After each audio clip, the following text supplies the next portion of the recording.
Могли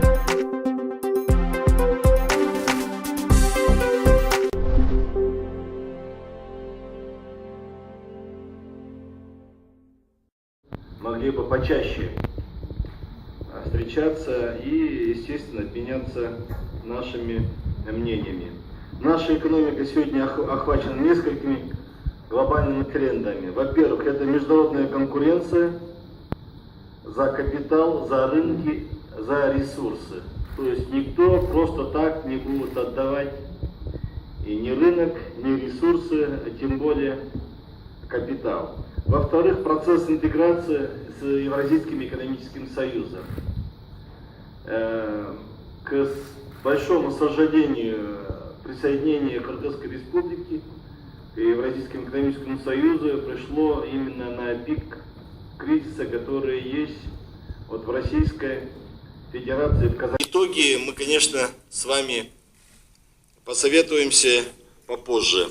Я не буду детально останавливаться на итогах 2015 года. Главное, что мы смогли сохранить макроэкономический рост и сдержать инфляцию на достаточно приемлемом уровне.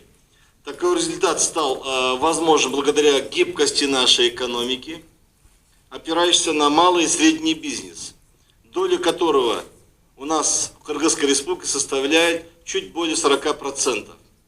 Ну, для сравнения, в России это 20%, в Казахстане около 30%. В сложных для правительства условиях мы пошли на беспрецедентные меры фискального, регуляторного и финансового характера реформы. И вы знаете, мы отменили несколько налогов. И дальше будем в этом отношении с вами вместе работать. Вместе с тем, есть требования времени.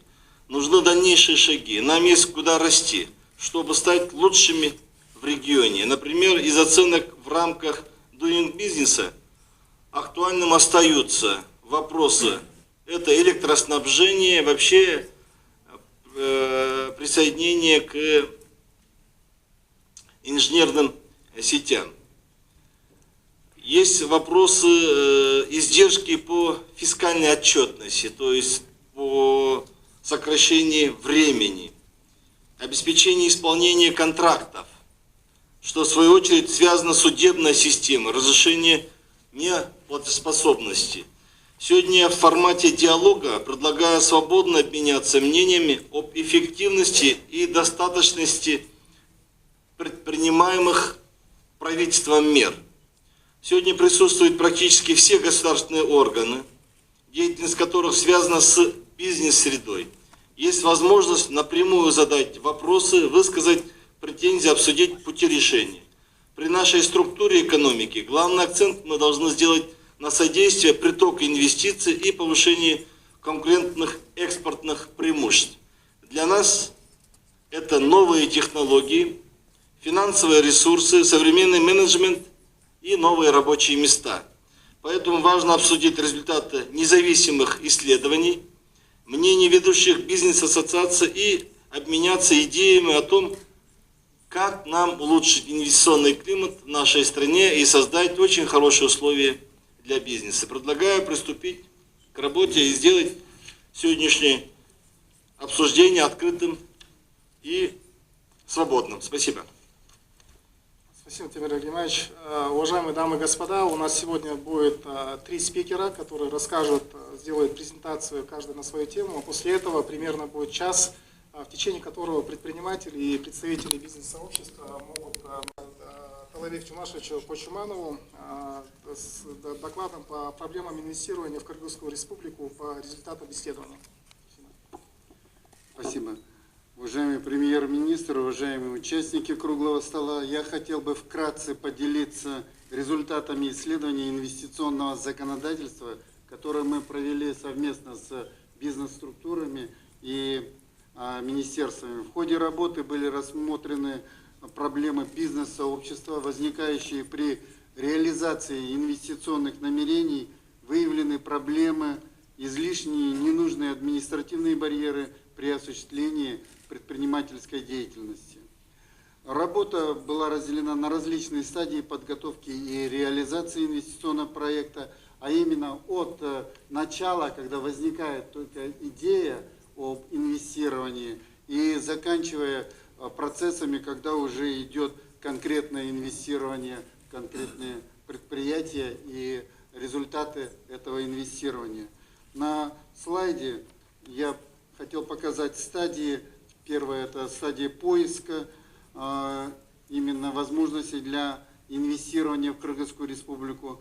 На этой стадии были отмечены отсутствие достаточной работы по широкому освещению и информированию инвестиционного потенциала страны для привлечения иностранных инвестиций, необходимость повышения роли и ответственности уполномоченного органа Агентства по продвижению инвестиций, осуществляющего продвижение инвестиций и координацию инвестиционной деятельности в стране, внедрение системы представления полного пакета услуг инвесторам, изучающим возможность вложения капиталов, информирования и поддержки связи с инвесторами.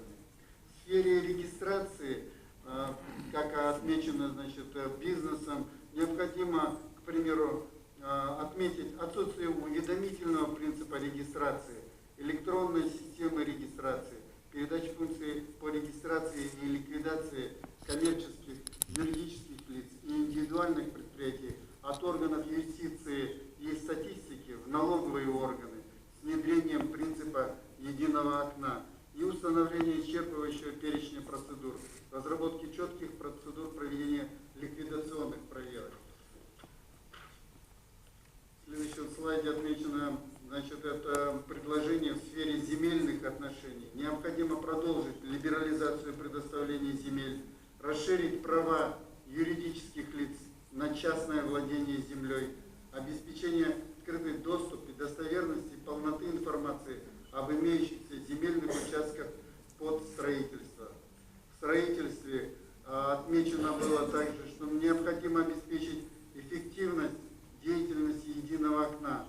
Оно создано было, но до сих пор не работает в том режиме, который планировалось в самом начале. Упростить процедуры лицензирования, принятие проекта детальной планировки и утверждение СНИПов, решить вопросы, связанные с нехваткой мощностей, устаревшими сетями и оборудованием инженерных служб. На следующем слайде предложение по контрольно-надзорным функциям и лицензионно-разрешительной системе. В сфере контрольно-надзорных функций необходимо привить до конца во всех структурах рискоориентированную систему для всех видов проверок. В налоговой уже, вы знаете, есть, перешли на такую систему, теперь бизнес предлагает вообще перейти и в других органах тоже. Ограничить вмешательство правоохранительных органов в хозяйственную деятельность предпринимателей. В сфере лицензионно-разрешительной системы предлагается закончить реформу по проведению законодательства в соответствии с законом о лицензионно-разрешительной системе, продолжить работу по сокращению ненужных лицензионных требований и процедур. До сих пор ряд ведомств, уважаемый премьер-министр, бизнес отмечает, что не привели свои нормативно-правовые акты в соответствии с законом, который уже 2 года как принят. Поэтому мы хотели, если вы не возражаете, включить этот вопрос в следующее заседание Совета. По налогам и социальным отчислениям необходимо продолжить работу по совершенствованию их администрирования, снижение ставок страховых отчислений, сокращение видов налогов, сокращение перечней документов, необходимых при оплате налогов и других сборов. Здесь работа ведется совместно с бизнесом. Сейчас подключилась НИСИ тоже, чтобы обоснованы были, если сокращения предлагаются, то чтобы было обоснование, не было выпадения доходов. В сфере ликвидации, так же как и при регистрации, предлагается передать функции по ликвидации коммерческих, юридических лиц и индивидуальных предпринимателей от органов юстиции и статистики в налоговые органы с четкими процедурами проведения ликвидационных проверок. Это в основном очень кратко. Я попытался подытожить те предложения, которые бизнес предложил. Спасибо за внимание. Спасибо, Талгат Джамашевич. Следующая презентация или доклад «Инвестиционный климат глазами инвесторов», который приготовил МФК, улучшение инвестиционного климата в Центральной Азии. Докладывает господин Миллер. Hi, thank you everybody, and please excuse me for speaking in English, but there's some technical points here that are beyond my Russian. Добрый день всем. Я буду делать следующую презентацию. Я извиняюсь, что я буду говорить по-английски, потому что там есть некоторые технические моменты, которые мне лучше говорить по-английски. I represent the World Bank Group's trade and competitiveness practice, and I'm based here in Bishkek. Я здесь представляю группу Всемирного банка, которая работает по вопросам инвестиций и конкурентной среды. Я нахожусь в Бишкеке. And I'm going to be speaking with you briefly about the results of a survey which IFC conducted together with the Ministry of Economy.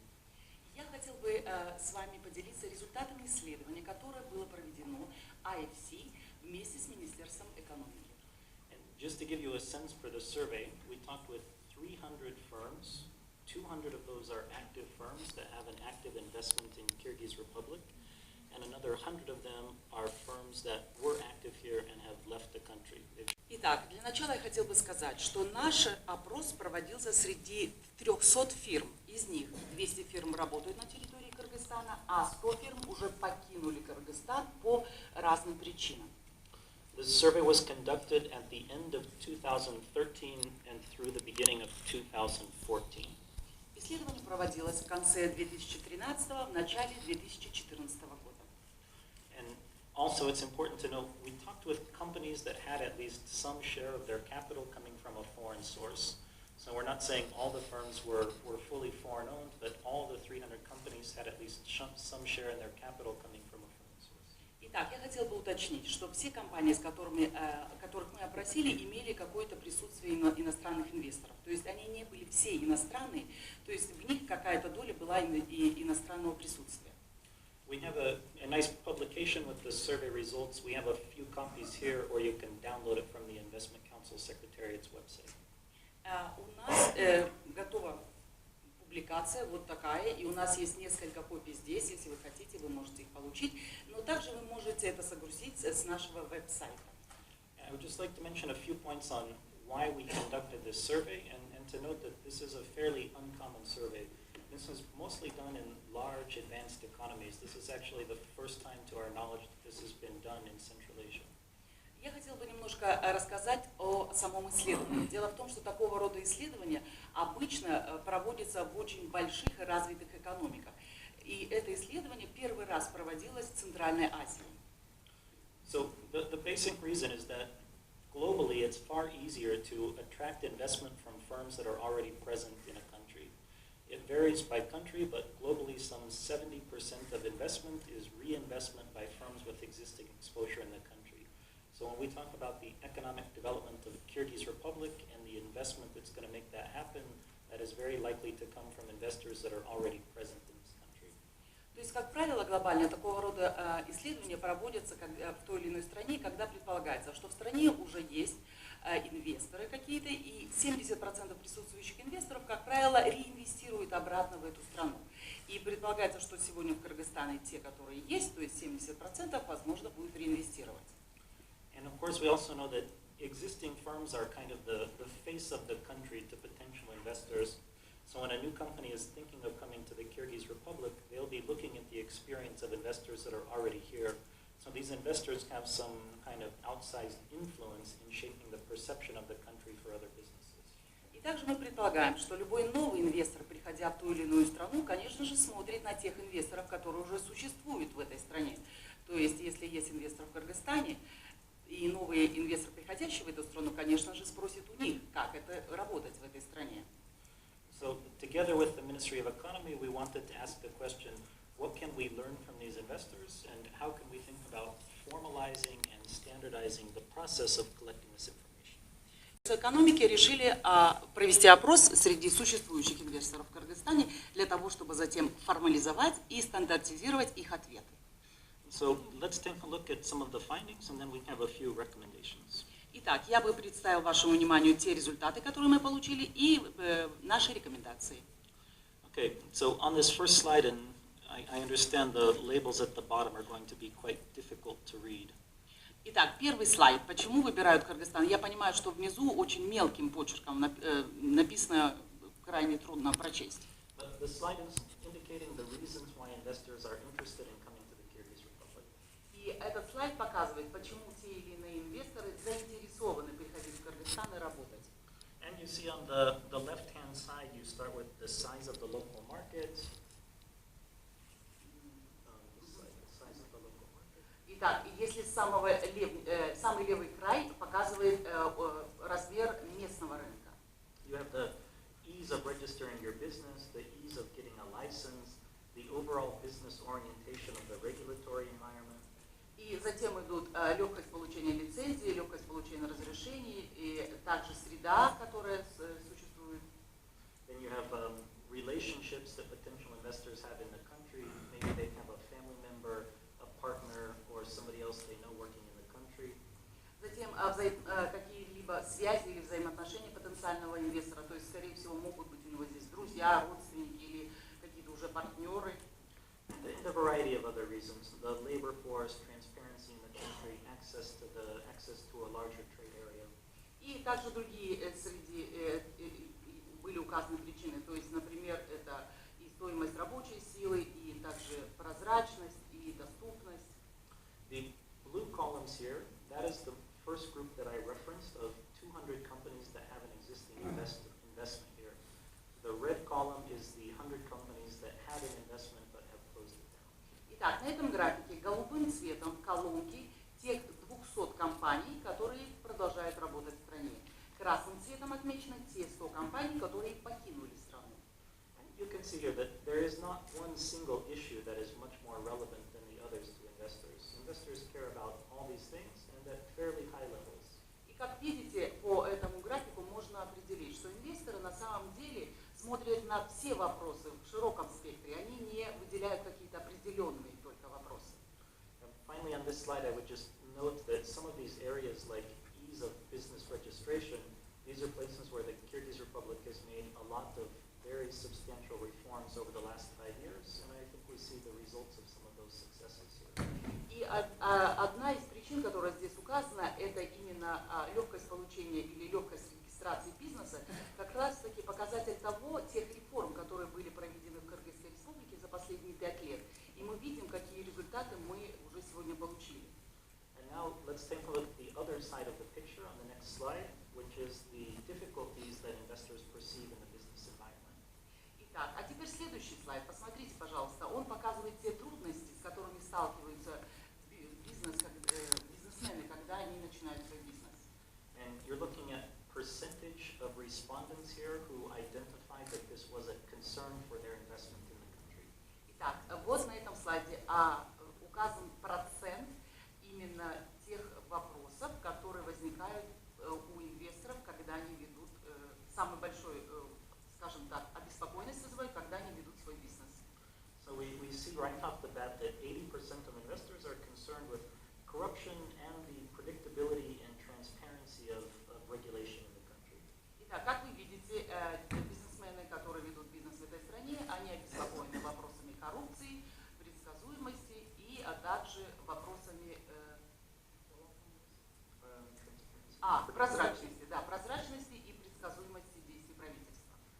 And I think we should also note that when you look at this data across the world, these things also come up in quite high indicators. I think businesses in almost every country in the world have these similar concerns. So it's not to say this was the reason businesses left, just that when businesses look at the investment climate here, these are some of the obstacles that they're thinking about.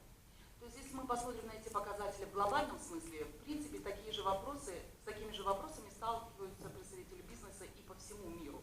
То есть и вопросы коррупции, и низкой прозрачности, и предсказуемости действий правительства. То есть это именно те основные моменты, на которые всегда бизнес смотрит. The third issue is the safety and security or the general civil environment. Третий вопрос – общественный порядок и безопасность в целом. And together, these first three are kind of economy-wide issues, generic to the entire economy. The final two, which is risk of expropriation and discrimination against foreign investors, tend to be more investment-specific depending показателя являются непосредственно касающиеся экономической деятельности инвесторов в целом, то два последних, это риск экспроприации и дискриминации инвесторов, это зависит от вида той инвестиции, которые инвесторы ведут. And we could, I think our time is limited, so I won't discuss it much, but we could talk about the law on investments, which has this stabilization clause, which was introduced recently, specifically to look at addressing the risk that we see here in businesses concerned about the predictability and adverse changes in the regulation. И поэтому в связи с тем, что время выступления моего ограничено, поэтому я хотела бы сказать, что как раз-таки в настоящее время мы уделяем очень большой вопрос именно вопросам стабилизации, и которые особенно направлены на вопросы прозрачности и предсказуемости. So that's just to say there are very specific regulatory responses to some of these risks, and in several cases this is on the agenda of the government. И я хочу сказать, что на самом деле в настоящее время проводятся соответствующие мероприятия, чтобы все эти риски снизить. И поэтому есть соответствующие мероприятия, которые проводятся со стороны правительства. Now let's go to the next slide, which is related. This slide it's just showing the percentages of official complaints that were based on the areas that we looked at previously. Итак, следующий слайд говорит об основных причинах официальных жалоб, которые были получены от инвесторов. And the main observation I would make here is that this is reporting that we get from the firms. These are the 300 companies self-reporting where they have initiated some kind of a complaint. And we don't really know what that means to say they initiated a complaint, whether they wrote a letter to a ministry, whether they took legal action, whether they did something else formal or informal. We don't have the data on it. И я бы хотела сказать еще один момент. Дело в том, что все эти 300 компаний, которые сказали, что они инициировали какие-то жалобы, рассмотрение каких-то жалоб, мы не знаем, у нас нет данных, до какой степени эти рассмотрения этих жалоб дошли. Либо они были рассмотрены, либо они дошли до судебного порядка, то есть об этом у нас нет данных. And the Kyrgyz Republic is not alone in not being able to know how these complaints were raised. In actuality, there's no place in Central Asia that has a standardized process for originating or tracking or resolving these kind of disputes. И в этом отношении Кыргызстан не единственная страна, именно что касается регистрации и рассмотрения жалоб. Дело в том, что во всей Средней Азии нет какого-либо стандартизированного подхода для того, чтобы рассматривать эти жалобы. Before we get to our recommendations, let's look at one more slide which tries to quantify the impact of these issues. Итак, до того, как мы перейдем непосредственно к рекомендациям, я бы хотел бы остановить ваше внимание на, так сказать, количественном отражении тех потерь инвестиций. And the key point here is that approximately a third of this total number of companies have reduced their investment. It doesn't mean they left. It means that they were planning to do a large investment and that became a smaller investment, or an investment project was put on hold for a few years.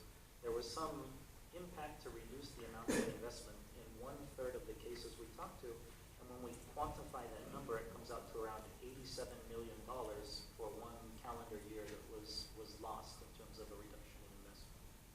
Итак, мы хотели бы отметить, что 1/3 из всех опрошенных компаний сократили свои инвестиции. То есть они, может, и не покинули страну, но они, те инвестиции, которые они предполагали изначально вложить, сделали их меньше или сократили. Когда мы это выразили в количественном выражении, это представило следующее. Это $87 миллионов США за год. Now, in the report, this data also is disaggregated based on the source of the foreign investment, either CIS, OECD, or other. And in this table, you can see whether these companies reduce their investment based on where the foreign investment is originating from. И также мы определили, так сказать, происхождение этих инвесторов. Либо эти были инвесторы из стран СНГ, либо дальнего зарубежья, и в зависимости от этого мы их дифференцировали. And the results are what we would expect. The closer the investment is to the Kyrgyz Republic, the less likely people are to reduce their investment. So if that investment is coming from within the CIS, it's 28% of businesses reduce their investment. If you get to investors that are coming not only from outside the CIS, but also outside the OECD, then it's almost 40%. Также еще одно находится Кыргызстану, тем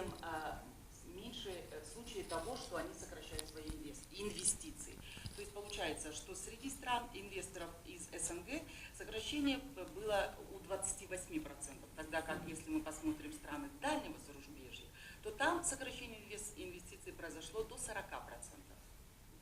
Okay, and now I want to talk about, let's not call them recommendations, but 3 specific initiatives where we're working with the Ministry of Economy already on responding to these findings. Итак, я бы хотел дальше остановиться на рекомендациях, или, скорее всего, хотел бы назвать их инициативами, которые сейчас мы совместно работаем с Министерством экономики этой страны для того, чтобы ответить на все эти результаты, которые мы обнаружили в ходе исследований. So the first of these initiatives is a methodology to identify these problems when they rise and to systematically resolve them as early as possible to prevent the investment from being lost, or in the worst case, to prevent that dispute from going into some kind of a arbitration or a legal dispute. Итак, первая инициатива предполагается работа над методологией по обнаружению на самой ранней стадии возможных жалоб. То есть так, чтобы эти жалобы рассматривались как можно раньше, для того, чтобы они не доводились до судебного рассмотрения. So you see 3 scenarios here, complaints A, B, and C, and all of these are actual real cases in the Kyrgyz Republic, so all 3 of these scenarios are happening right now at the same time. Итак, вы на слайде, если посмотрите на слайд, вы видите написано жалоба А, жалоба Б и жалоба В. Все эти жалобы являются реальными случаями, которые сейчас в настоящее время происходят в Кыргызстане. In scenario A, there is a complaint raised, it cannot be resolved, and eventually the investor resorts to taking this to international arbitration as a way to resolve the case. So not only is the investment lost, but there are often significant additional fees associated with this, either in legal defense and arbitration, or of course in findings from an arbitration case. Итак, жалоба А. Жалоба А рассматривает случаи, когда инвестор, не получив должного рассмотрения своей жалобы, дошел до арбитражного разбирательства. Это разбирательство в суде, конечно же, повлекло за собой как издержки со стороны инвестора, так и издержки со стороны правительства, потому что необходимо покрывать все судебные издержки и соответствующие, если будут какие-то штрафные санкции. In scenario B, a dispute is identified and it is resolved, but not until the investment is lost. So the investor can't resolve the dispute in time to actually place the investment, and the net result is some of this lost $89 million in investment that we saw in the previous slide. Итак, жалоба Б. Также то же самое, что разрешение не состоялось, но в ходе, так сказать, рассмотрения этой жалобы, пока проходило рассмотрение этой жалобы, в конце концов инвестиция была потеряна, и это получилось 89 миллионов, которые были указаны на предыдущем слайде. And finally, in scenario C, we have a dispute being identified and it being resolved quickly enough that the investor is able to proceed with the investment. И жалоба В. Это случай, когда жалоба была разрешена на самом раннем стадии, разрешение произошло очень быстро, и инвестор продолжает свою деятельность.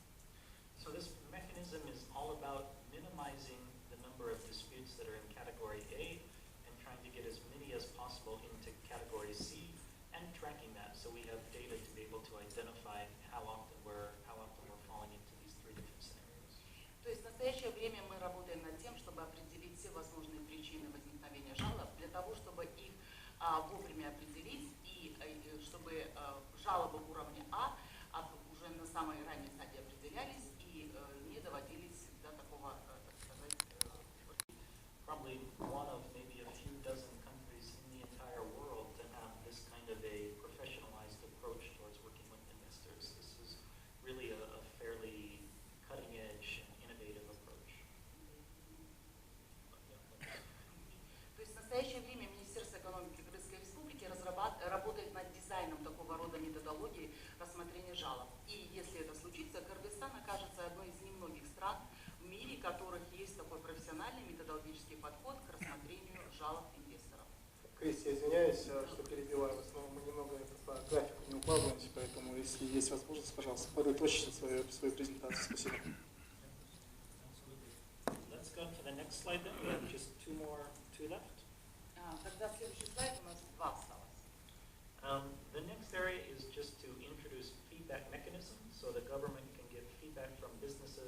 quality of implementation of regulations.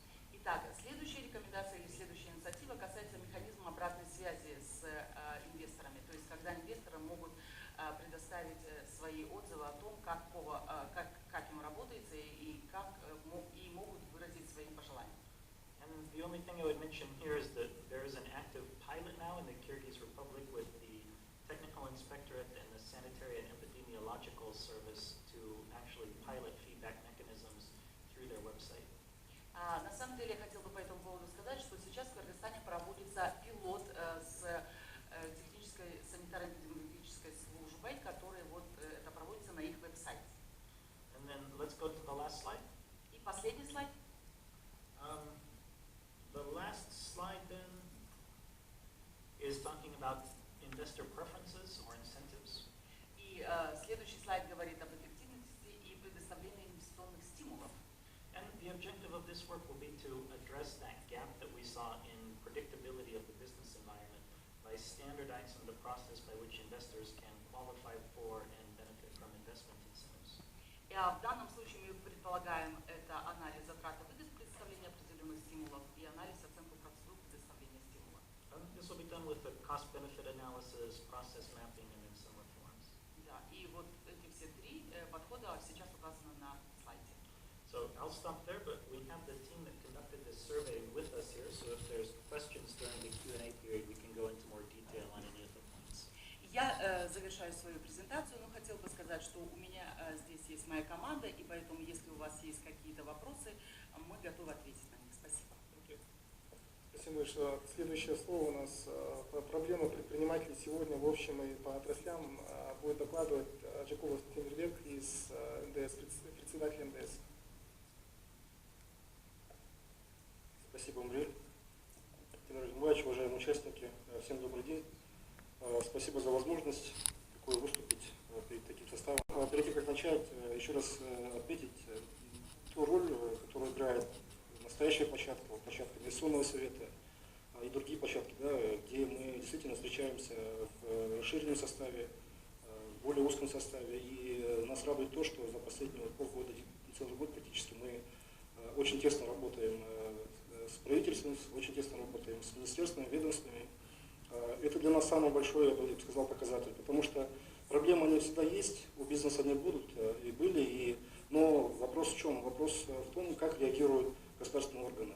И в этом случае я бы еще раз хотел заметить, что действительно у нас получается в таком формате составе встречаться и высказываться, выражать свое мнение. И, как Ильич заметил в начале нашего совещания, я бы сказал, да, что данный формат сегодняшний, он достаточно. Тем не менее, для малого и среднего бизнеса, особенно нашего местного, который работает на местном рынке, занимается производством, занимается, может, торговлей.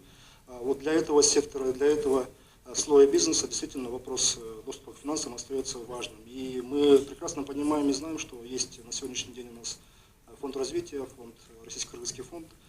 Тем не менее, там тоже было очень много пожеланий высказано по работе данного фонда, и мы надеемся, что на этой неделе у нас состоится встреча с этим фондом. И нам бы хотелось больше тоже попросить и этот фонд, и других финансовых институтов, да, о том, чтобы обратить больше внимания на малый и средний бизнес. Но, так как сегодня малый и средний бизнес при получении даже кредитов, если в суммах получают, то проценты могут доходить практически до 30%. Это действительно неподъемно, действительно сложно, и особенно с учетом того, что многие банки, какие полагается, требуют очень большие залоговые, скажем, обеспечения. Далее я бы сказал еще, остановился немножко о таможенном союзе и ЕС. Действительно, Тимур Ильич вначале правильно заметил, что мы, может, по времени нам так совпало, что наш вход в подключение, присоединение к этому союзу, к таможенному союзу, обусловилось с экономическими сложностями, кризисом, девальвацией валют наших соседних стран особенно. И в то же время мы также не ожидали того, что не только для нас, для нашего местного производителя товаров и услуг откроется рынок большой российский и казахский, но и наш рынок тоже открылся для бизнеса этих стран. И мы это тоже видим, тенденцию, то есть какая идет такое небольшое, так сказать, давление со стороны больших крупных торговых сетей, компаний наших соседних стран. Конечно, это все в рамках условий таможенного союза, в рамках условий ЕС. Тем не менее, здесь, я думаю, нам нужно также вплотную поработать с нашим малым и средним бизнесом, с нашими производителями, больше узнать их проблемы. И здесь еще одно было пожелание со стороны некоторых ассоциаций, до этого было высказано, по информированию бизнеса, по условиям Таможенного союза ЕС на уровне местных местных сообществ. То есть, да, действительно, у нас со стороны аппарата премьер-министра, со стороны соответствующих министерств, ведомств, особенно Министерства экономики, диалог он выстраивается хорошо, то есть информированность идет хорошо, но насколько малый и средний бизнес, который находится в регионах, имеет доступ к интернету и к другим интернет-ресурсам, да, чтобы быть оповещенным, извещенным. Ну и есть определенные сложности также в переезде границы, также сложности связаны с отсутствием лабораторий соответствующего уровня, которые могли бы выдавать уже сертификацию для наших товаров. Но я думаю, все эти вопросы, они поднимались и до этого, и на данный момент, насколько я знаю, идет четкая программа со стороны правительства по внедрению этих систем, по контролю, по выдаче сертификаций. Но все равно я считаю, что нужно высказаться, сказать, чтобы всегда мы об этих вопросах, проблемах помнили, и надеюсь, что мы тоже со стороны, как бизнес-сообщества, ассоциации, мы тоже готовы поддерживать и малый, и средний бизнес, и крупный бизнес в интеграции в Таможенный союз. Также связан был по информированности или по доступу к информации, или, может, по пониманию условий вхождения, присоединения Кыргызстана к ВСП+.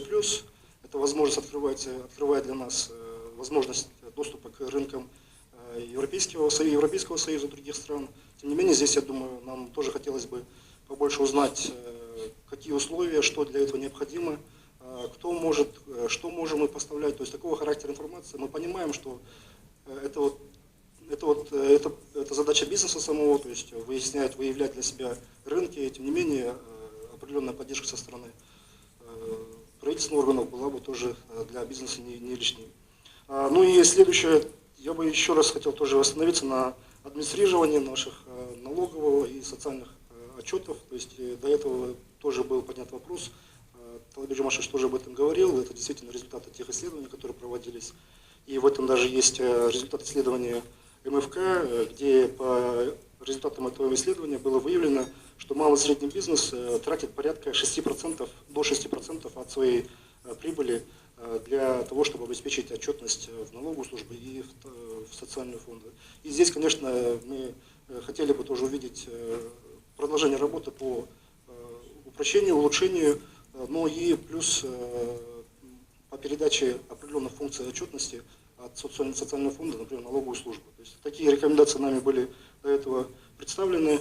Ну и далее, по отраслям тоже, я думаю, у нас очень много здесь коллег представлены с разных отраслей, и во время обсуждения мы еще сможем более детально приступить. Тем не менее, есть определенная озабоченность, связанная с налогообложением в сфере горнорудной отрасли. И хоть мы, как и Международный деловой совет, объединяем достаточно крупное количество горнорудных компаний, и с учетом падения цен на ресурсы и внедрения определенных налоговых платежей, не налоговых платежей для горнорудных компаний, нам тоже хотелось этот вопрос еще раз поднять, и мы в рамках своей деятельности с Министерством экономики прорабатываем, и я думаю, мы дальше этот вопрос с Министерством сможем отработать. Ну и, конечно же, насущным вопросом остается еще вопрос строителей.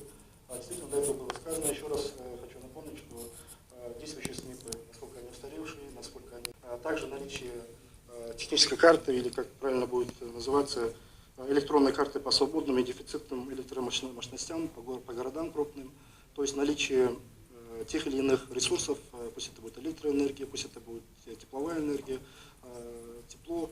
И в этом отношении также по желанию от строительных компаний, до этого тоже было высказано. Я только, получается, повторяюсь, и я также хотел бы еще немножко остановиться на вопросе, связанном с непредсказуемостью законодательства. То есть было много поднято вопросов, примеров относительно данного вопроса. Это, конечно, вопрос системного характера носит. Тем не менее, над этим мы вплотную работаем и с Министерством экономики, и с другими соответствующими органами. Но есть небольшой пример. Вопрос был связан, например, с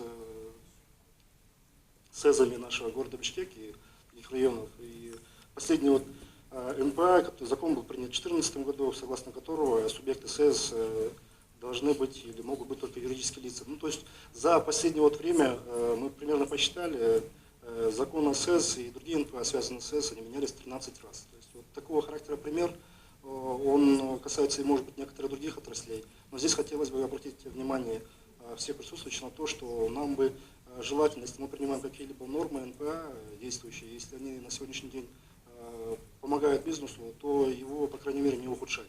И такое пожелание было до этого высказано, и мы сейчас еще раз хотели бы над этим по этому вопросу попросить. И еще последний момент, который я бы тоже хотел затронуть, но я уверен, что у моих коллег здесь еще будет много вопросов, и в рамках наших обсуждений мы сможем еще более детально поговорить. Это связано с землепользованием.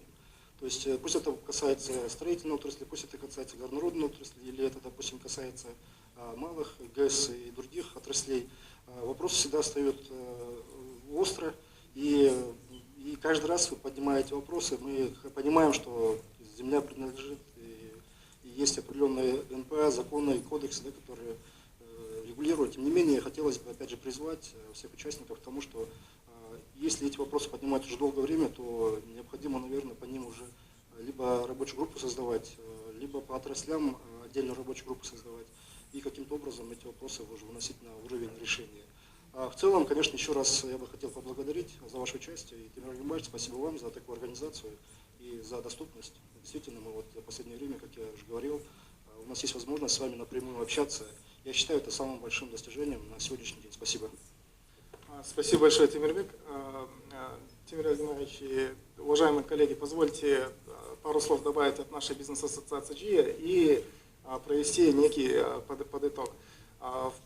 За последние 1,5 года я объездил где-то 11 или 12 стран для того, чтобы найти партнеров или привлечь инвестиции в нашу страну.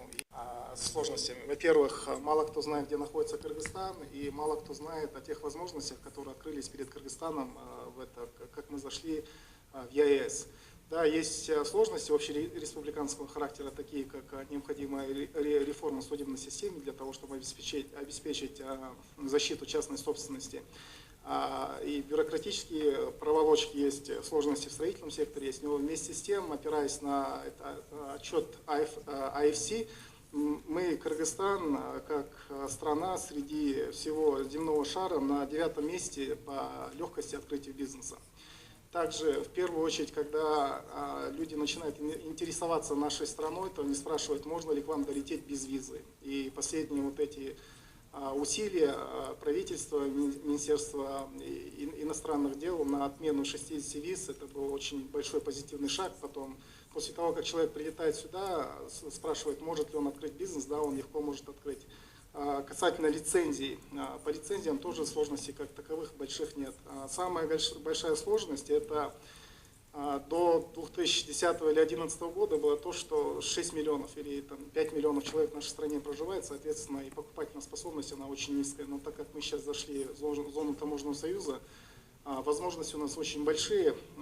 Например, я опять же это говорю, земля у нас намного дешевле, труд намного дешевле, электричество намного дешевле. Единственное, что есть проблемы с транспортом, да, как минус идет. Но тем не менее, если мы начнем больше об этом рассказывать, и люди начнут больше об этом узнавать, то тогда появляются большие шансы. Последний наш саммит, куда мы ездили в Дубай, был Global CIS Forum. Там очень многие арабы заинтересовались, но они, оказывается, просто не знают, что у нас есть такие хорошие преференции по сравнению с Казахстаном или с Россией. Поэтому я бы еще призвал наше правительство, Тимур Рагимбаевич, больше позволять нам вместе с вами летать, может быть, и рассказывать о Кыргызстане как о бизнесу.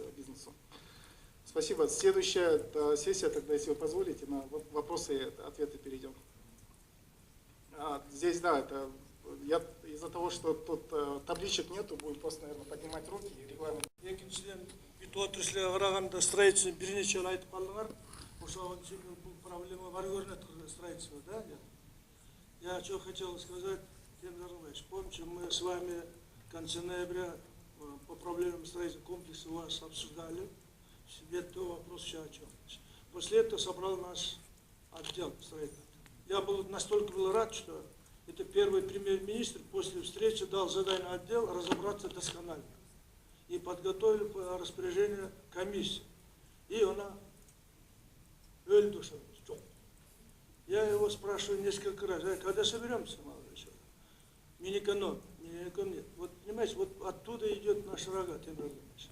Поэтому здесь Талавидина считать полностью единако.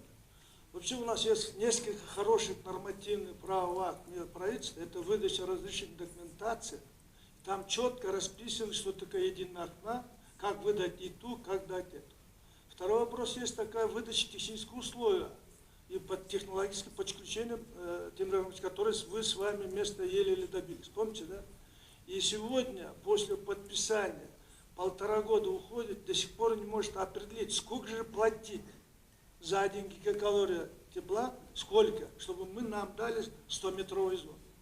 До сих пор не может. Поэтому остался, так и нас гоняет с угла в угол до сих пор. И особенно, вы сказали, энергетика. Я бы сказал, энергетика хватает у нас. Это просто вас вводит в заблуждение. В этом постановлении провести инвентаризацию имеющихся энергоресурсов. Все было. И думаете, кто-нибудь сделал? Никто не сделал. Вы тогда найдете столько свободных ресурсов, которые никто не хочет вовлечь эту. И когда мы встретились, я вас спросил, я внес предложение постановления о том, что как целевое использование энергетики, сиять из тепло на газ, помните, я говорил? И что это кто-нибудь сделал? Никто не сделал. С вами мы сделали до 18-метрового отопления этого. Кто-нибудь его начал, что ли? Ничего вопрос не сделал. Понимаете, какая? Проект застройка так закрутился, что у нас это не получается. И таким образом надо просто реализовать те документы, которые имеются. Не надо ничего нового Америки открывать.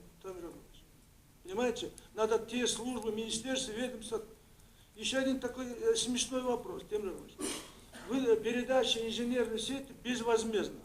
Раньше была, согласно налоговому кодексу, должна была постановление местной власти или правительства. Но мы с вами, когда были министром, вот сидит Хасмалев Трат, мы добились, думали, значит, без постановления, если сдан объект, передать. Но так, они его закрутили, дошли до парламента, записали, чтобы передать инженерную сеть, должна быть специализированная организация, тот должен быть кыргызская, притом он должен быть, его определить должен, кто может, правительство должен определить. Понимаете, опять вернулся. А чтобы освоить НДС, должен быть порядок определить правительство. Я тогда понял, раньше хоть мэрия постоянно, я хоть человек, жарым жыл болды, мы не можем передать последствия. Если он передан баланс, значит, лицевой счет не открывает этому дольщикам, и они платят промышленникам. Вот те, как у нас чиновники закручивают гайки, какую сторону. И последнее хотелось бы сказать, по постановлениям, по предоставлению прокуратуры, помните, значит, был ряд замечаний. Вот нормативный правовак нашли, ну, не знаю, смешно даже вообще. Сколько можно тянуть его легализировать? Сколько надо, чтобы сегодня мы работаем не действующим нормативным техником. Да, он добровольное применение. Добровольное применение. Но можно хочу нет. Это нельзя, строительство это никогда не там, значит, проехать дорогу. Дорогу тоже можно брак сделать, его можно легче остановить. Но здание-то опасно. Понимаете, вот это вопрос никак не может решить. И сейчас рассмотрели в Джоркине находится 2 закона. Первый закон по изменению внесения земельного кодекса. Мы думали, там будет внесены те замечания прокурора, вот целевая функциональная продукт. Нет, там больше записано трансформация земли, ценных земель. А ни одного слова нет. Мы внеслись туда, вошли туда, мы остановились. Давайте мы внесем его. Ну, сколько можно жить? Вот такая. И еще стоит выкуп земли. При нашей сегодня, как определить механизм выкупа, еще неизвестно, а уже закон хотим выкуп. Мы говорим, ну, вы сперва определите, как выкупать, чтобы мы знали бизнес, за что я выкуплю, за какую цену выкуплю земли. А тогда бы, например, вот такая. И третий закон идет пожаробезопасности. Оказывается, есть такая технический регламент, там записано, что технический регламент и правовой акт пожаробезопасности должен быть разный, оказывается. Значит, технический регламент не должен в одном законе, законом пожаробезопасности. Даже в таможенном союзе написано, безопасность зданий, сооружений должен быть национальный, а не таможенного союза. Мы не можем убедить, не можем убедить. Дальше, в этом законе все больше ограничения, чем как безопасить, как чтобы пожар не был. Пример. Лифт, третий лифт, пожарникам нужна лифт, специальный лифт, свыше 5 метров трехэтажного дом престарелых, туда должен быть такой лифт, должен быть. Почему-то пожарник 3 этажа не может подняться. Есть лифт, который свыше 28 метров в здании, должен быть еще один лифт, который стоит, не работает до пожара. Притом пожаростойчивый. Мы говорим, товарищ, давайте сделаем 60 метров высоты. Потому что свыше 20-этажных домов 3 лифта появляются. Говорим, 1 лифт пускай оставим для пожарников, 2 пускай хватает. Не можем договориться. Чтобы этот пожарник машин подъехал в двор, 16-тонная ось, это автострада. Мы говорим, ну извини, пожалуйста, ну доехал, заезжайте, не провалитесь. Не хотят. Говорят, должен быть незадумляемая лестница 20. Это в Советском Союзе было. Мы не могли добиться в советское время. Говорили, у нас нет техники. Ну, вроде здоров живешь. Ну, дайте хоть 30 метров. Сейчас, да, мы строим первый этаж, не менее 4 метра, знаете, да, чтобы бизнес делать. Квартиры некоторые 3,30. Да, 9-этажные не продают. Понимаете? Ну, вы, пожалуйста, если хотите, отозвите, давайте вернемся к этому. Завтра пожаробезопасно, мы дали несколько, никого не хотят слушать. Сейчас, завтра на второе чтение будет. Земельный кодекс неизвестно. Вот ряд таких вопросов, которые невозможно.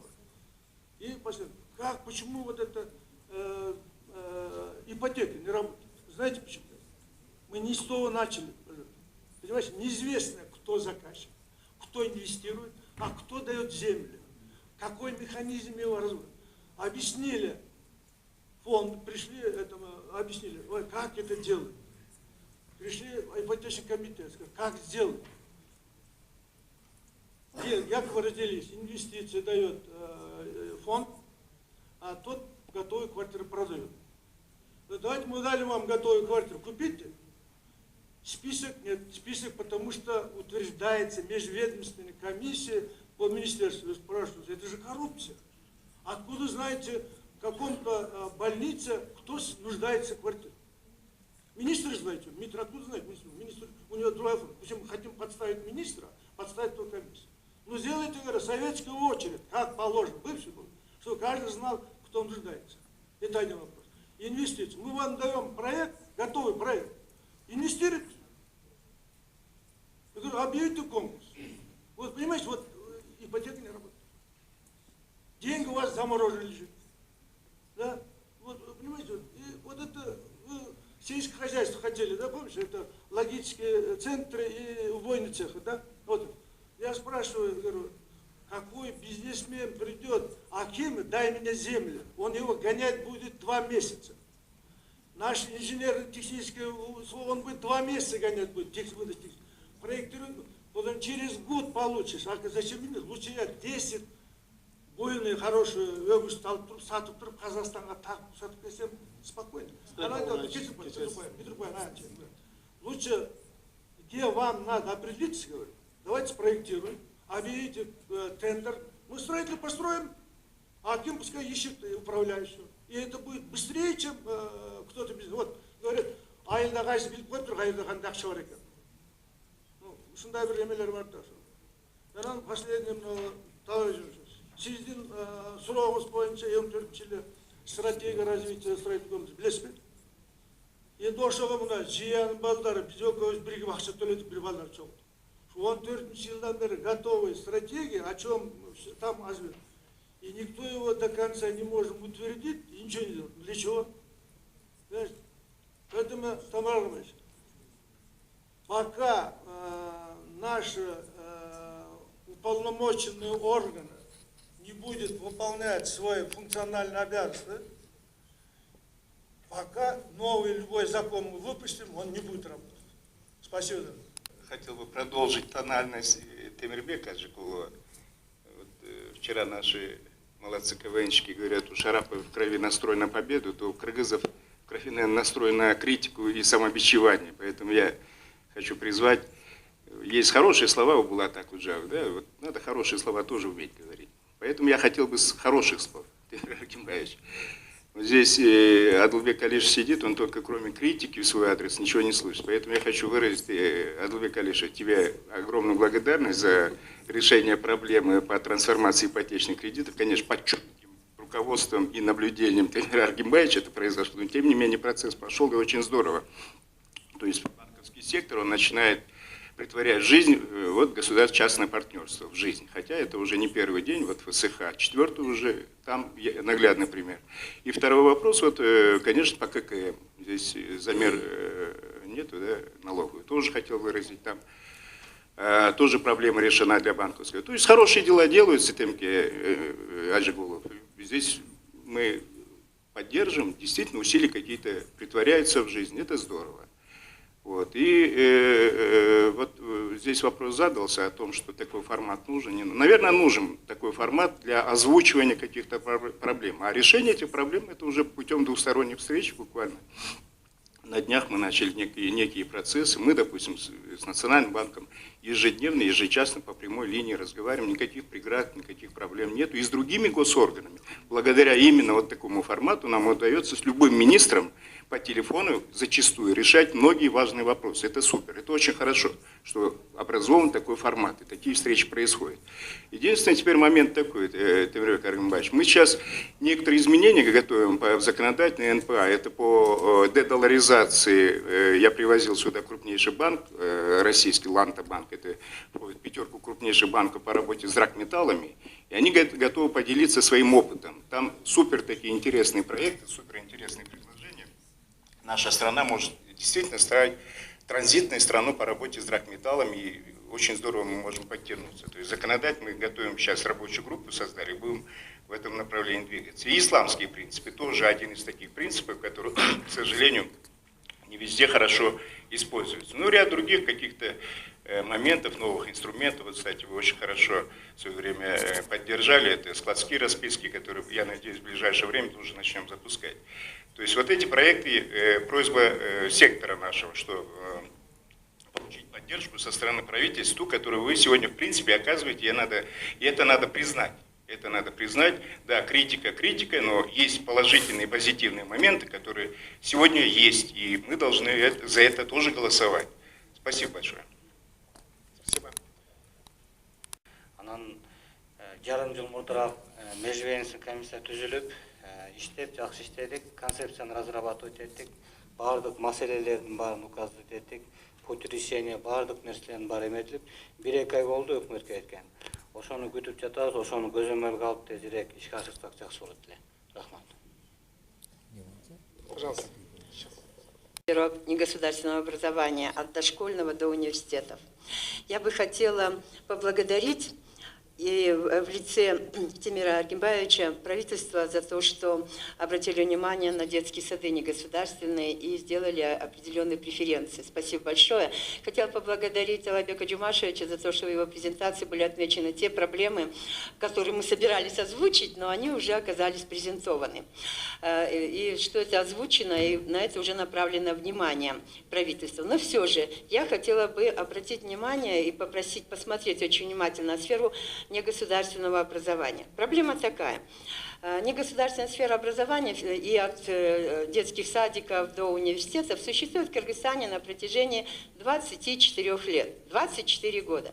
Но у нас на сегодняшний день большая проблема, что иностранные инвесторы, иностранные учебные заведения получают большие преференции от правительства. Им выдаются большие участки. Мы знаем, Сибат какой огромный участок занял, фонд Агахана и так далее. Иностранные учебные заведения получают большую поддержку государства. Но при этом наши кыргызстанские учебные заведения не могут не то что получить земельный участок, они не могут его купить. Вот 23 года существуют учебные заведения в арендованных помещениях. А мы же хорошо понимаем, что сфера образования – это сфера не только бизнеса, это сфера формирования ментальности, это культуры, это патриотизма, это куда смотрят сердца молодых людей. И вот такая дискриминация, она, конечно, не делает нам чести. И, например, в Аше у нас существуют учебные заведения, которым 22-23 года. Некоторым вот 20 сейчас исполняются. Все правительства, какие были, и мэры города Ош, ко всем обращались, все обещали, но даже купить, выделить участок так и не смогли. Учебные заведения находятся в арендованных помещениях. Это один момент. Другой момент, не понимаю, почему. Большинство учебных заведений, как тип предприятия, зарегистрированы как или фонды, или учреждения, то есть не коммерческие. Но ведь они доходоприносящую деятельность осуществляют. Доходы у них есть, но почему-то доступа к кредитам у них нет. Если статус учреждения или фонд, то ни один банк, даже самый маленький кредит не выдает. Почему такая дискриминация? Таким образом, негосударственный сектор в образовании Кыргызстана, являясь налогоплательщиком, формируя бюджет, в том числе, как и любые иные сферы деятельности бизнес-среды, он, тем не менее, дискриминирован. Практически, если нет доступа к инвестициям, если нет доступа к кредитам, если невозможно купить землю, то тогда развиваться этот сектор не будет. Тогда что? У нас преференции только иностранным инвесторам. Я думаю, что это неправильно. И мы будем очень признательны, если все-таки правительство в эту сторону внимательно посмотрит. Спасибо. Большое спасибо, Тимир Аргимбаевич, что вот так вот постоянно с нами общаетесь, встречаетесь.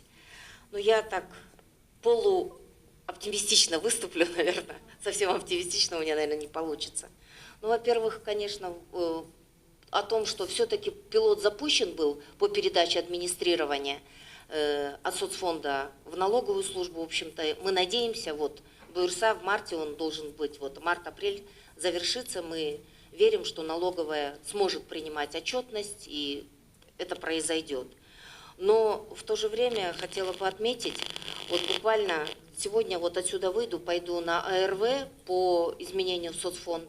Новый вот этот все-таки социальный рейдовый контроль хотят внедрить, и нас просто вынуждают подписать, да, это нужно. Хотя сейчас идет сокращение все-таки проверки бизнеса. Это первое. И второе, вот буквально недавно состоялось заседание инвестсовета, вы дали поручение, в общем-то, создать рабочие группы и так далее. Вот Минэконом уже отписались, да, что выполняется. На самом деле нет.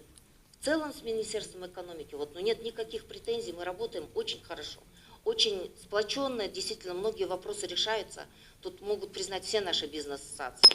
Но с фискальным управлением, я не знаю, как нашла коса на камень, как говорится, не упрощается. Пишут, что упростили. Вот помните, отчетность Doing Business, все заметили это. Мы по Doing Business так и будем пропадать. Потому что то, что эта отчетность, это усложненные, хотя они написали, мы это упростили, ничего не упрощают по взаимоотношениям в ЕЭК. Продолжает оставаться эта ненормальная ситуация, что наша отчетность внутри таможенного союза по-прежнему усложнена. И нас не приглашают, проект постановления уже висит, и он сделан абсолютно без обсуждения с бизнесом. То есть так оно и происходит, к сожалению. И хотелось бы, конечно, администрирование все-таки упростить. Потому что и вы это отметили. Малый и средний бизнес у нас действительно составляет большую долю нашей экономики. Хорошо привлекать крупные иностранные инвестиции, но на самом деле же у нас и у людей есть деньги. И надо им дать возможность спокойно работать и спокойно, чтобы люди выходили из тени. Надо упрощать администрирование, чтобы этот был легкий отчет, четко заплатил налог, легко сдал отчет, и люди будут выходить из тени. Мы же это все понимаем. Не все, которые находятся в тени, это действительно, так сказать, враги народа, да, которые реально не хотят платить. Многих пугает вообще сам этот процесс. И АФС же презентовали, что для малого бизнеса сдача налогов – это 4,8% к выручке. Это фактически как налог. Сам налог, если единый с продажи взять, с торговой деятельности, он 4% от оборота. А чтобы его правильно сдать и уплатить, надо заплатить 4,8%. Это же нереально. В итоге налоговая нагрузка получается 8,8%. Это нереально. Вот действительно над этим надо думать. Но, к сожалению, вот здесь мы с фискальным управлением не находим общий язык по упрощению отчетности. Вы достаточно такую тему подняли, Октябрь Абдулгаевич. Ну-ка, ответ дайте вот именно по этому. По остальным-то мы потом дадим. По налоговой отчетности. Мы же там же приняли эти решения. По налоговой отчетности было два решения. Одно в рамках последнего заседания Инвестсовета и второе вот в рамках рассмотрения постановления правительства по предварительному уведомлению. Значит, Министерством экономики, они уже однажды собирали нас по поводу упрощения в целом налоговой отчетности, и в настоящее время они собирают предложения. И что касается предварительного уведомления, то уже значит, разработано альтернативное предложение по внедрению, по пересмотру механизма, которое в ближайшее время Министерство экономики планирует собрать вместе с бизнес-сообществом и рассмотреть те предложения и по упрощению этой налоговой отчетности. Ну, я не знаю, может быть, до Гульнара Тураевны не доводили эту информацию. У меня информация имеется, что Министерство экономики в ближайшее время планирует собрать и обсудить эти предложения. Там по сроку у нас предоставлен в 3-месячный срок внести предложение по упрощению налоговой отчетности. Приняли решение по срокам сдачи отчетности для малого бизнеса. Да, квартальный перевели, квартальный малый бизнес, средний бизнес и квартальная отчетность и оплата налогов. Это первое, то, что мы, когда не поднимали, мы это сделали. Теперь вы хотите совсем упростить саму отчетность. Нет, ну в этом отношении мы двигаемся. Но с другой стороны, мы вот сократили, то есть убрали даже не убрали, а ликвидировали налог с продаж для экспорта с 1 января. Вот сейчас у нас 3-й месяц заканчивается, 1-й квартал. И что вы думаете? Что мы получили в итоге? В бюджет. И у нас с 1 июля мы отменяем налог с продаж для всех, кто работает в безналичной форме. У нас там возникают большие риски. Я всегда говорю от бизнесу, у вас должна быть социальная ответственность. Если мы убираем, упрощаем, но мы же по другим налогам должны же получить. Если налог с продаж убираем, то налог на прибыль должен уже повыситься. Подоходный налог должен повыситься, если они освобождаются, потому что налог с продаж, это, вы знаете, да, нагрузка. Если взять за 100%, это где-то 2%.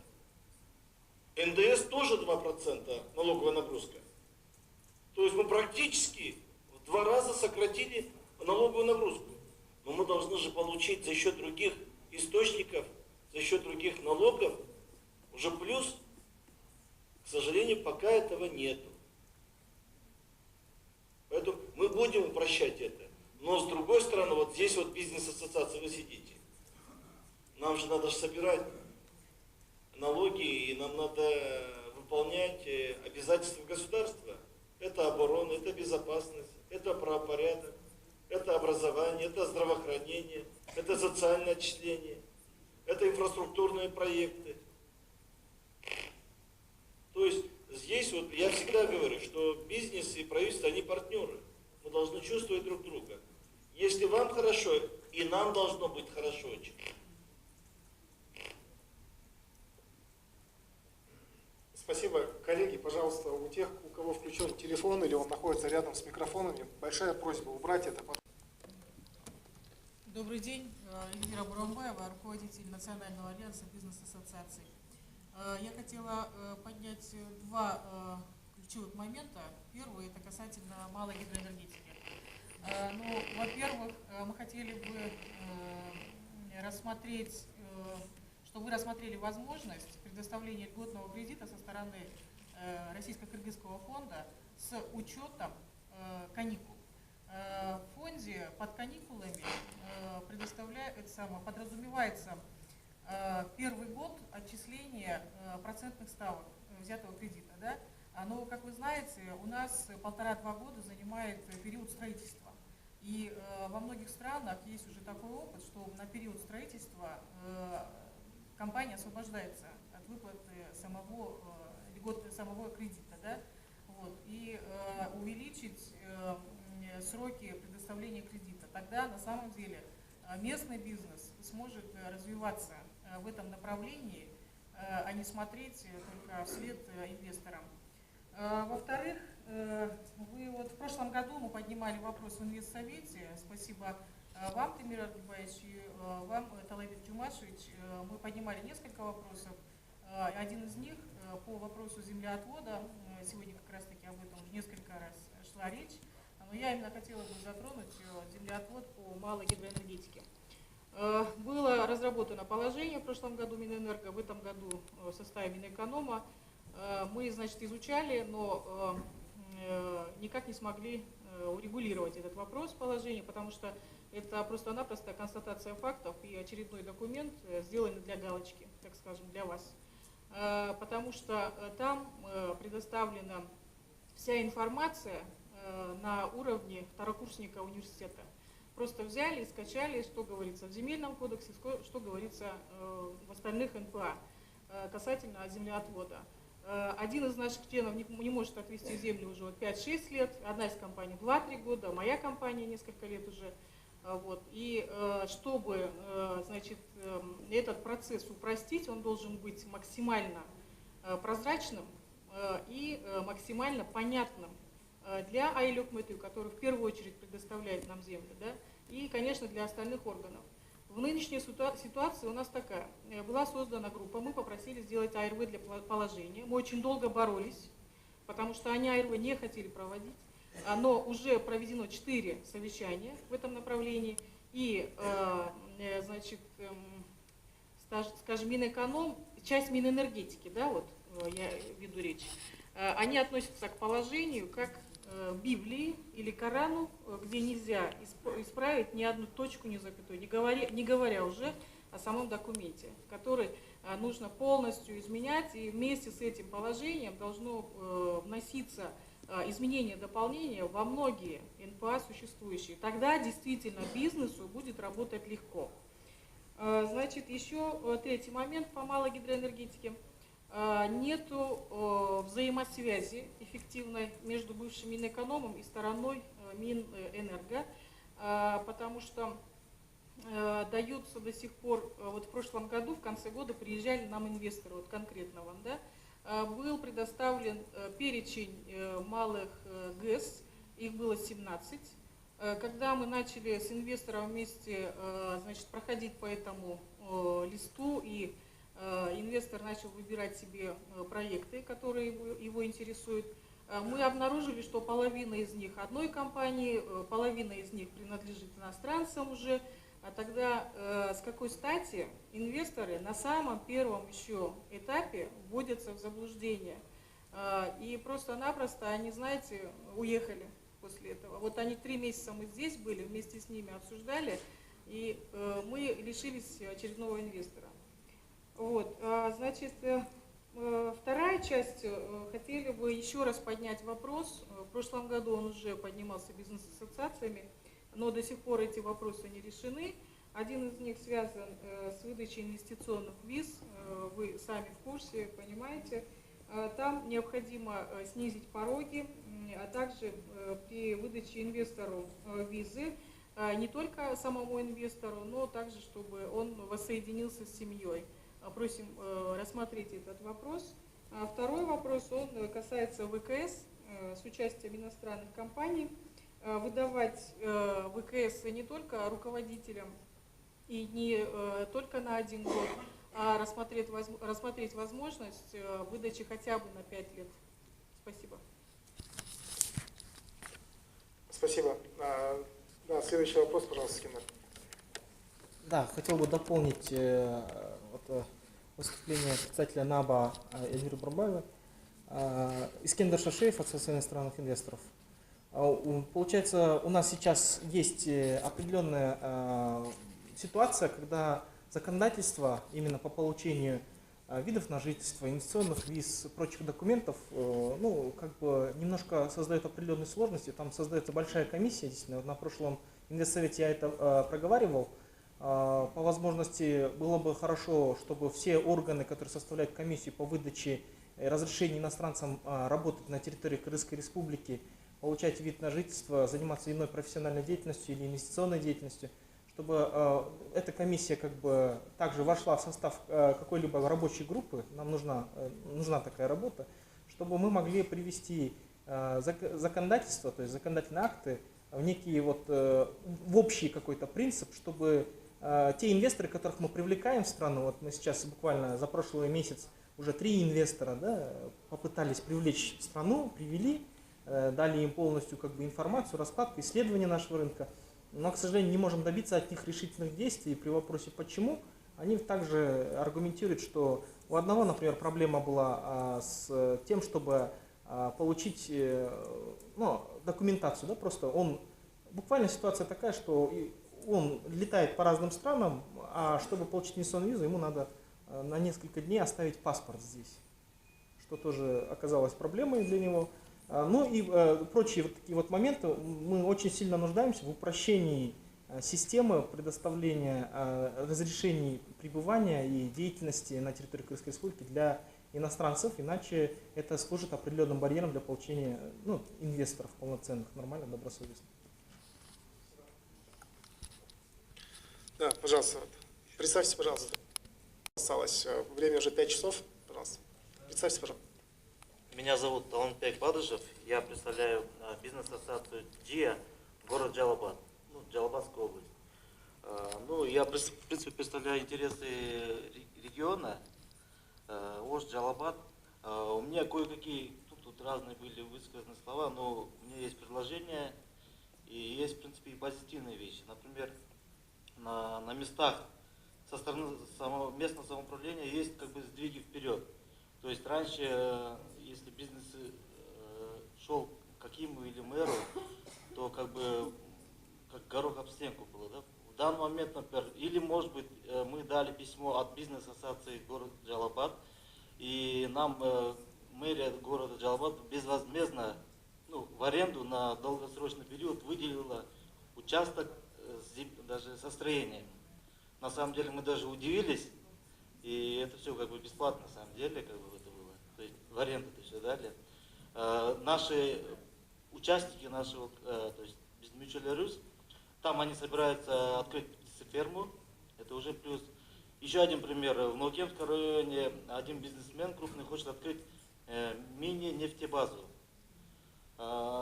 Тоже местное самоуправление пошло вперед, то есть навстречу, и дали около 3 или 2 гектаров земли, кажется, планируется.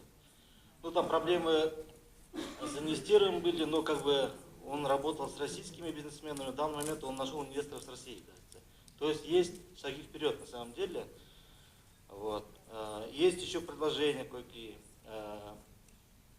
Просто, например, у нас очень активно проводятся гостендеры электронные. Есть много плюсов, но там есть как бы такие требования, как аналогичные продажи, например. Да? То есть, если какой-то бизнесмен хочет поставить какой-то действительно дешевый товар, но есть требования как бы аналогичной продажи, но у него не было до этого никаких продаж именно в данной отрасли, он как бы не может выигрывать или отстраняется, по крайней мере. Есть предложение, чтобы вот это как бы требование убрать, да, если это возможно. Следующее. Отменить или упростить лицензии на такие недра, как гравий и песок. На самом деле есть у нас компании, которые работали и работают, но так как ввели, кажется, с прошлого года лицензию, да, на песок и, например, гравий, у них проблемы. То есть завод стоит, они вложились, но на самом деле сейчас идет процедура по получению лицензии. Вот.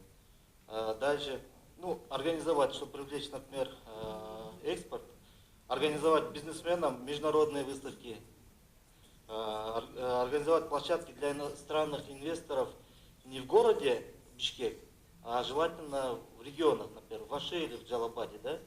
Чтобы иностранные бизнесмены могли увидеть и возможности региональных бизнесменов. Вот. И также вот, на базе Джалабад-Джия создан строительный комитет. Решаем проблемы для наших, то есть на самом деле, оказывается, у строительных компаний очень много проблем. Именно после того, как они выигрывают гостендеры, очень много проверок. Вот. Я думаю, и в Бишкеке такие проблемы есть. Но у нас есть, мы открыли юридический отдел, и в данный момент в индивидуальном порядке мы помогаем. Вот. Спасибо за внимание. Пожалуйста, еще один вопрос. Спасибо. Буквально на 2 минуты. Да, пожалуйста. Меня зовут Антонова Татьяна, я представляю Ассоциацию операторов связи. Я хотела согласна с тем, что налоги должны поступать в бюджет государства. И я хочу сказать о том, что наш налоговый кодекс на самом деле лоялен и прозрачен. Вопрос стоит в трактовании и понимании этого налогового кодекса. И еще хотела обратить внимание, что есть международные договора, когда позиция правительства в отношении этих договоров, она непоследовательна. Как пример, есть договора, участниками которых являются все члены ЕАЭС. Если смотреть зеркальное применение этих договоров, то все страны ЕАЭС правильно применяют и трактуют эти договора, а кыргызская сторона не применяет нормы этого международного договора. Поэтому хотелось обратить внимание на эту проблему именно применения норм международных договоров, поскольку это не только у нас проблема, я знаю, есть проблема и у других компаний, когда есть еще такая ситуация, когда до 2013-2014 года налоговые органы читали одни и те же договора и применяли их правильно, в нормальном русле. А с 2014 года позиция меняется ровно в обратную сторону, и читаются эти договора абсолютно не так, как применяет сторона по договору. Вот эта проблема. Я хотела обратить внимание на эту проблему. Спасибо большое, дамы и господа. На этом сессия вопросов завершается. Большое вам спасибо. Свои небольшие рекомендации, некоторые анализы они показали. И это говорит о том, что у нас есть понимание по всем этим вопросам, и мы дальше будем продолжать работать в этом направлении. Спасибо выступающим, которые выступили и подняли вопросы. Мне, конечно, не совсем удобно, некоторые вопросы уже повторяются, и есть проблемы исполнения. Я думаю, что мы сделаем определенные выводы отсюда. Я соответствующие поручения сегодня по итогам этого у себя уже дам и членам правительства, и государственным органам. Мы сделаем ревизию, небольшую ревизию по нашим встречам и по принятым решениям, какие решения приняты и исполнены, какие не исполнены, по какой причине. И, естественно, ответственные лица понесут определенное наказание. Без этого не будет дисциплины, не будет порядка, и не будет, даже и не нужно тогда встречаться нам, если мы здесь встречаемся, решаем, даем задания, если они не будут выполняться, это я имею в виду нашим государственным органам, если они не выполняются, то будут выполнять уже другие люди. Надо выполнять их. Было сказано достаточно много вопросов, кое-какие вопросы они носят такой стратегический характер, где нужно менять наше законодательство. По каким-то вопросам, к сожалению, может быть, мы еще не совсем сами готовы, я имею в виду в техническом плане.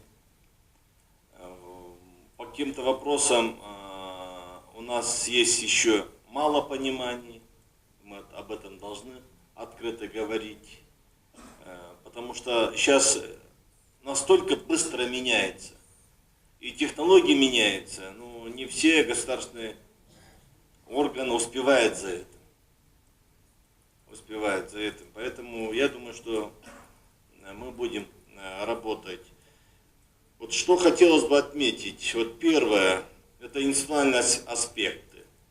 В этом направлении краеугольным вопросом является обеспечение гарантии безопасности инвестиций и защиты прав собственности. Это, наверное, основа основ, которые мы вот с вами видели в презентации.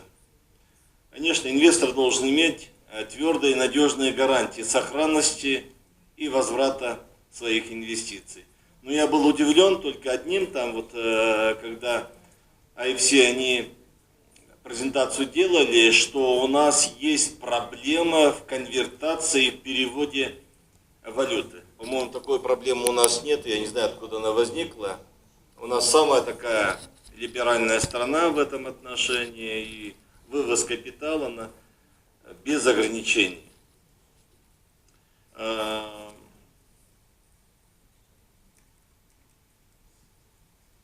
Я думаю, что для крупных инвестиционных проектов или имеющих стратегическое значение предусмотреть вмешательство государственных органов исключительно только по решению суда.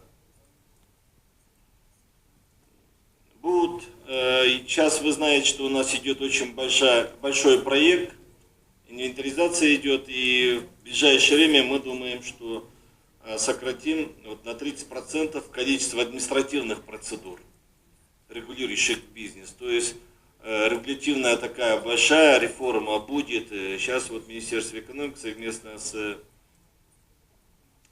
ОБСЕ они занимаются этим вопросом. В том числе это упрощение процедуры, сокращение времени, затрачиваемого на подготовку и подачу отчетности. Вот то, что Гульнара вот поднимает, и мы это должны делать и не только по каким-то, а по всем видам налога. Сейчас по автоматизации, вот, государственная регистрационная служба тоже предлагает очень много моментов, мы там тоже хотим очень многие моменты автоматизировать, и уже в перспективе могли бы использовать и базу данных ГРС. Одним из сложных элементов является судебная система. Мы все это с вами видим. Нужно расширение возможностей судов для увеличения скорости рассмотрения и обслуживания дел по экономическим вопросам. И здесь, конечно, самое главное – это законность выносимых решений. И мы должны добиться, это достаточно такой сложный вопрос, который на сегодняшний день имеет определенные проблемы. Второе – это инфраструктурные аспекты. Усилия должны быть направлены на снижение временных и ценовых издержек бизнеса по подключению к системе электроснабжения, вообще инфраструктурным коммуникациям. Мы вот то, что Сергей Владимирович, мы сделаем инвентаризацию, я буквально, наверное, в ближайшее время, сегодня вот дам поручение нашему отделу, они сидят здесь, чтобы они записали, и я вынужден буду с вами еще раз отдельно встретиться, просто вас лично принять, чтобы пройтись по всем этим вопросам, которые вы озвучили. По малым ГЭСам мы первое сделали, это тарифы. Я думаю, что это был такой от нас революционный такой шаг. Мы установили для малых ГЭСов, для возобновляемых источников электроэнергии, кто будет вырабатывать, государство, то есть государственная энергетическая компания будет покупать. Это первый шаг был, и поэтому сегодня интерес очень хороший, потому что экономика начала работать в этом отношении. По выделению земли мы сейчас сделали карту всех малых ГЭСов по стране, и будут отдельные решения по всем этим вопросам. В принципе, единого окна будет. Как только мы такое сделали, вы знаете, в очень многих местах сейчас инвесторы приходят, а они говорят, там уже, говорят, выдано, там уже выдано. То есть мы хотим упорядочить в этом отношении, мы соответствующие изменения в законодательстве будем вводить. Дальше это автомагистрали. Вы знаете, что мы строим и будем строить. Будем для этого привлекать деньги под гарантию правительства, чтобы у нас инфраструктура, в том числе вот автомагистрали, соответствовали нашим требованиям. И по железной дороге уже есть определенное понимание. И я думаю, что в ближайшее время мы будем иметь уже решение этого вопроса. Буквально в ближайшее время ежедневно правительство над этим вопросом работает.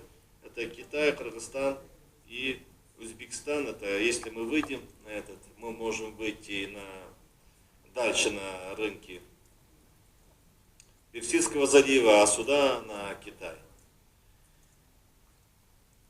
Очень важное направление – это информационно-технологическая инфраструктура.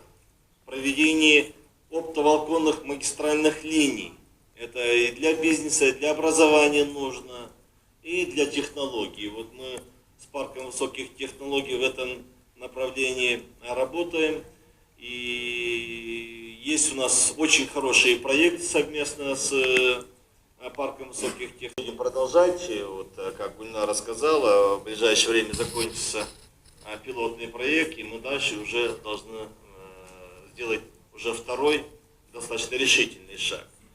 И после этого, когда мы сделаем 100% охват сбора социальных отчислений, можно уже говорить об оптимизации страховых отчислений. Но до этого возникают очень большие риски. Для содействия по экспорту будут сокращения документации и процедур таможенного оформления, а также внедрение в систему унифицированных электронных документов в системе единого окна для государственных разрешительных органов при экспорте продукции. И мы сейчас хотим объединить два органа: инвестиции и вот это единое окно, сделать и по привлечению инвестиций, по экспорту нашей продукции. Что в этом отношении уже дано соответствующее поручение, сейчас готовится соответствующее решение правительства. Четвертое – это рынок труда, то, что вы сегодня подняли. И вот особенно те, которые работают с иностранными инвесторами, которые привлекают, оказывают им услуги. Уже приняты меры по внедрению механизма упрощенного квотирования на основе реальных потребностей отраслей экономики. Вы знаете, что мы делим инвестиционные визы будут и просто для рабочих. Для рабочих более такой процедурный процесс, он будет детальный, а для инвестиционных виз мы будем упрощать. И в этом направлении уже принято определенное решение. Очень важный вопрос в этом отношении повышение профессионально-технического образования. Вот то, что мы говорим, и мы, знаете, приняли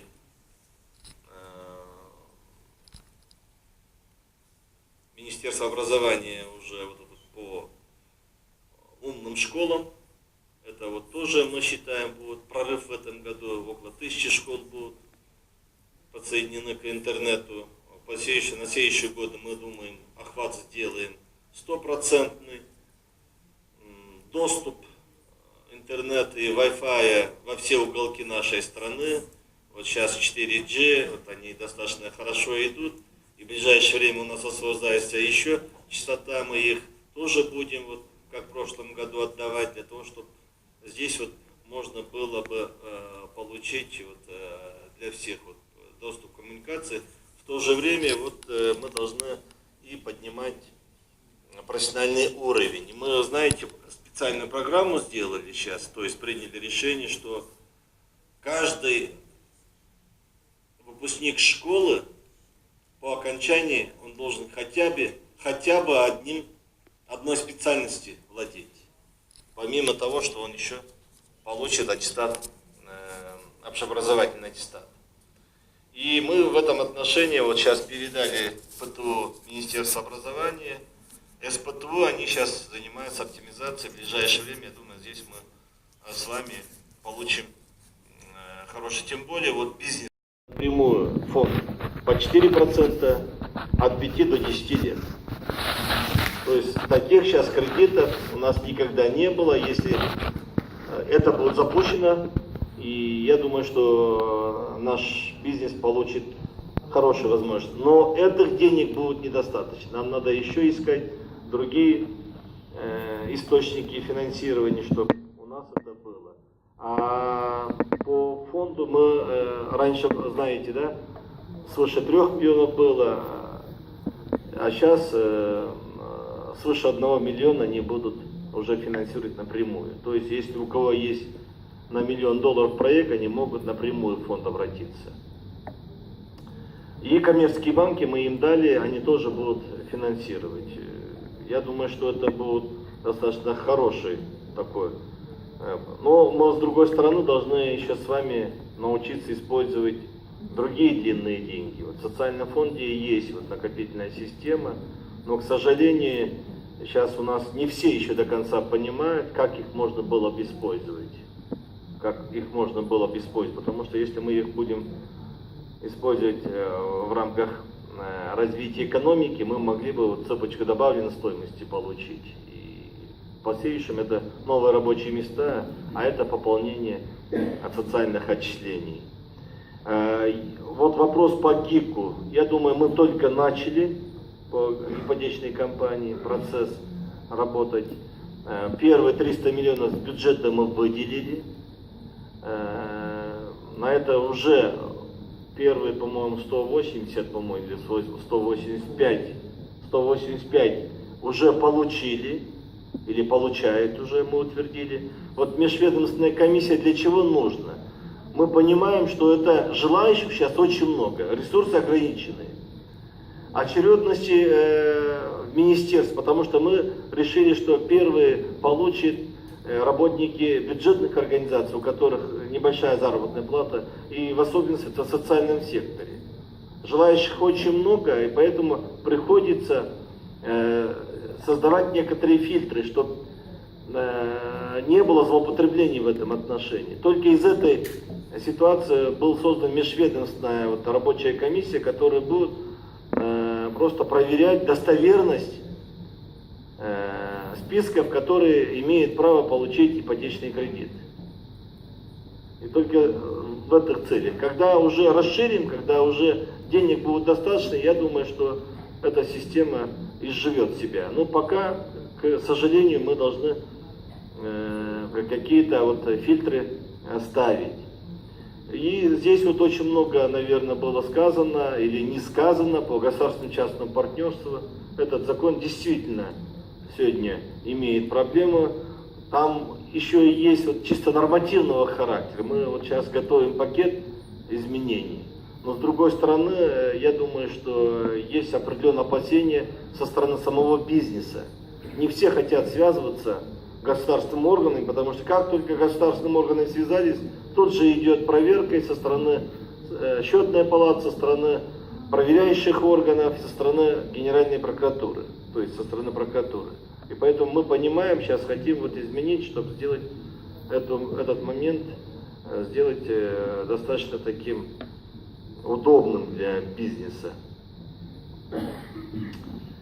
Вот гарантийные фонды, складские справки, они начнут работать, мы в этом нормально, то есть в этом направлении будем работать. Шестое — это технологические аспекты.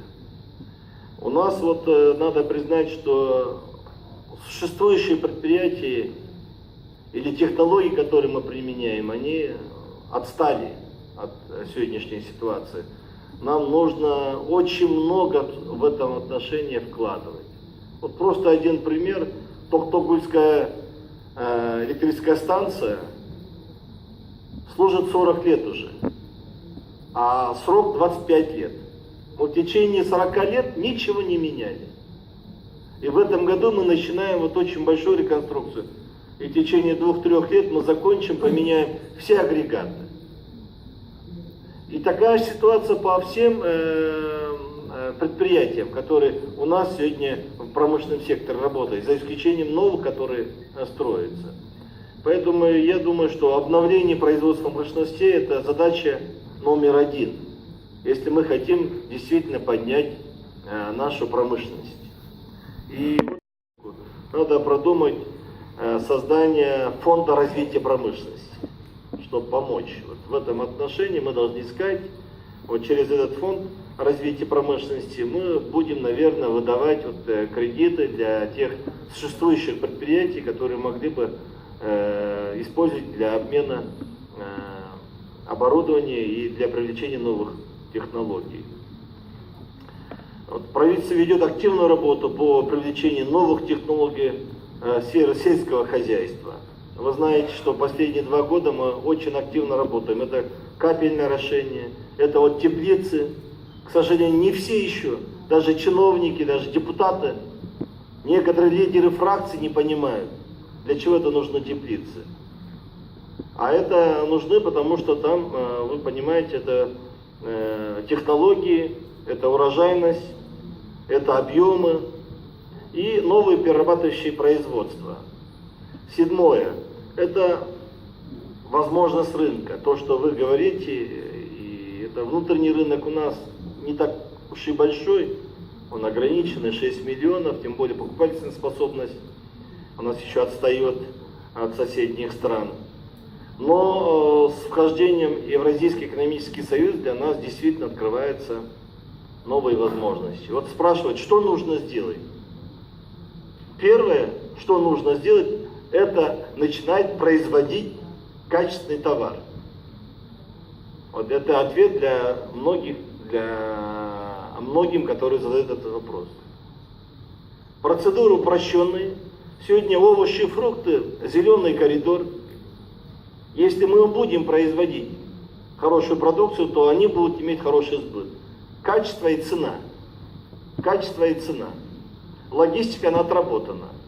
То есть я думаю, что экспортный потенциал мы должны использовать в полную меру. Это вот натуральные переработанные овощи и фрукты, натуральное переработанное мясо, молоко, молочные продукты. Очень хорошо идет швейная отрасль, мы не отстаем, я думаю, что здесь вот должно быть вот второе дыхание. Очень хороший у нас вот имеет туризм развитие, надо привлекать, это чисто экспортный бизнес наш. Вот завтра у нас будет тоже очень большой в Хаяте, мы вот по развитию туризма будем встречаться вот с операторами и с бизнес-структурами. Я думаю, что мы будем в этом направлении работать. И заканчивая свое выступление, я хотел бы вас поблагодарить, уважаемые наши друзья, коллеги, и еще раз заверить, что мы в таком же духе будем продолжать. Время такое, мы должны чаще с вами встречаться, потому что рынок очень меняется быстро, технологии очень быстро меняются, условия меняются, потому что наши соседние страны тоже не спят. Идет борьба за инвестора, идет борьба за рынок, идет борьба за мозгами. Очень многих заманивает менеджеров хороших. То есть и мы должны здесь иметь хорошую возможность, чтобы быстро менять, адаптироваться и создать действительно хорошие условия.